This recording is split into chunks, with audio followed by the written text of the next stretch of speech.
दूसरी एक उपासक के अंदर वृत्ति रहती है कि अगर मैं ये देख लूं, अगर मैं ये भोग लूं, बार बार जो मन कहता है पर उसको समझा देंगे ना कि वो भोगा उसमें सुख नहीं, जैसे शास्त्रों में लिखा है।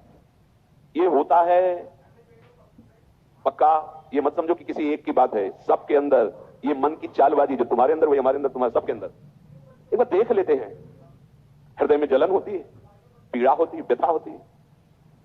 उपासक उसकी काट तो जानता है पर प्रयोग नहीं कर रहा, विषय आकर्षण के कारण काट जानता। उपासक तभी बना है तो उसको पता है। अगर उपासक है तो सत्संग सुना ही होगा, शास्त्र स्वाध्याय किया होगा, तो शास्त्र स्वाध्याय सत्संग इसी के लिए तो ज्ञान मिलता है, इन्हीं से लड़ने के लिए। पर उस समय विषय प्रीता होने के कारण वो उनका प्रयोग करना भूल जाता है। अब जो ये बात आई है इस पर समझना होगा। पहली बात तो हमने पूरी आपको बता दी कि कहीं हमको लड़खड़ाना नहीं, निराश नहीं होना, किसी भी परिस्थिति में निश्चित भगवत प्राप्ति होगी। चुप शांत, कहीं कोई इसमें तर्क की कोई गुंजाइश नहीं है। भागवत में लिखा हुआ अगर मेरा भक्त है, अनन्य है, उसके हृदय में नाना प्रकार की विषय वासना है, तो मैं उसके हृदय में बैठकर उसको निर्विकार करता हूं। तुलसीदास जी 42 लीला में कहते हैं, यद्यपि भक्त अनन्य जो विषय इंद्रियन बस होए, कर्मठ कोटि जितेंद्रियन ते समलाय न कोय। यदि वो श्यामा श्याम का अनन्य है पर विषयी है तो करोड़ों कर्मकांडी और जितेंद्रिय इसकी समानता नहीं कर सकते, क्योंकि कर्मकांडी को कर्म पर विश्वास है, जितेंद्रिय को अपनी जितेंद्रियता पर विश्वास है, और इसको प्यारे जो का भरोसा है, लेकिन इसकी बराबरी कोई नहीं कर सकता। यद्यपि वो विषय, यद्यपि भक्त अनन्य जो विषय इंद्रियन बस होए, ये कोई केवल ऐसे नहीं कि भाषण हो रहे हैं, मनमानी जो आया तो बोल दिया। तस्मात् शास्त्रम प्रमाणम, और सबसे बड़ा शास्त्र है हमारी छाती, जिसको हम जीते चले आ रहे हैं।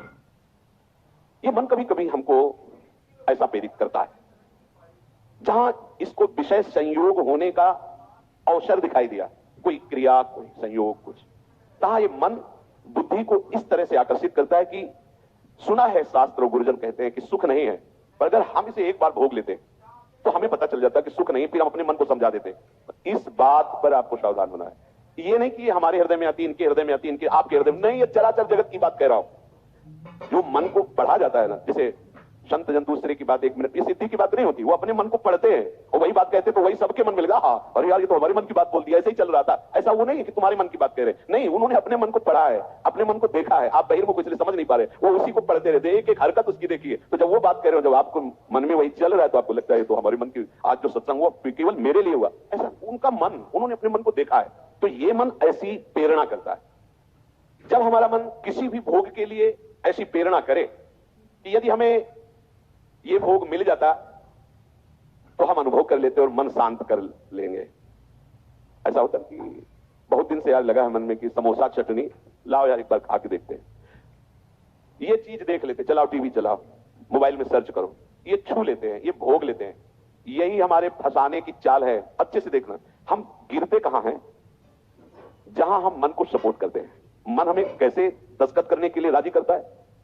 कुछ नहीं बिगड़ेगा, बस देखना है क्या होता है। सूंघने से, खाने से, देखने से, छूने से, सब स्पर्श रूप रस गंध, इन 5 भोगों को ही भोगने के लिए हमें विवश करता है। मन ऐसा प्रेरित करता है, ऐसा है। बोले अब शांत हो गया, भजन करते। कई मिनट माला चलेगा, लेकिन अगला प्रोग्राम तय कर चुका है। सामने आपके जहां पेश किया, कांप जाओगे आप, ये क्या हो रहा है? हमने तो सोचा था केवल एक बार देख लेंगे, अब क्या हो रहा है? वो ऐसे दलदल में फंसा देता है कि अगर हरि का आश्रय नहीं है तो कभी नहीं निकल सकता, कभी नहीं निकल सकता। न जातु कामः कामना मुपभोगेन शाम्यति, हविषा कृष्ण वर्तमे वो भूय एवाभिवर्धते। ये विषयों की लालसा भोगने से कभी भी शांत नहीं होती। ब्रह्म ऋषि महापुरुष, इनके अनुभव की बात है। न जातु कामः कामना मुपभोगेन शाम्यति।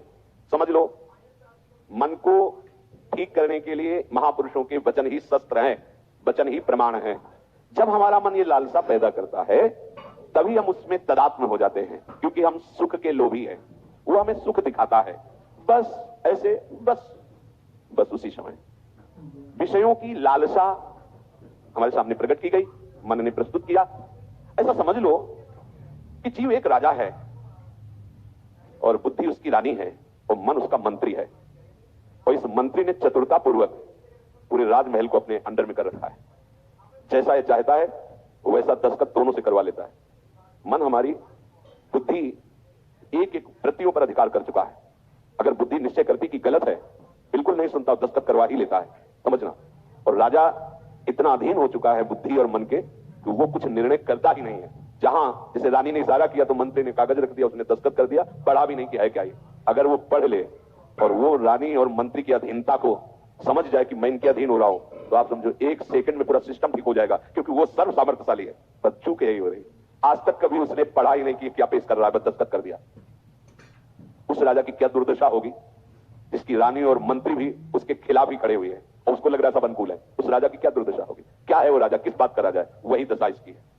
ईश्वरांश जीव विनाशी, चैतन्यमल आनंद सुख राशि, वो जीवात्मा बुद्धि की प्रियता में, मन की सलाह में फंसकर निकृष्ट भोगों में, कहां आनंद राशि, कहां चिदानंद घन स्वरूप और कहां मलिन प्राकृतिक भोग, हर में दस्तखत, सोच ही नहीं पा रहा है ये लोग।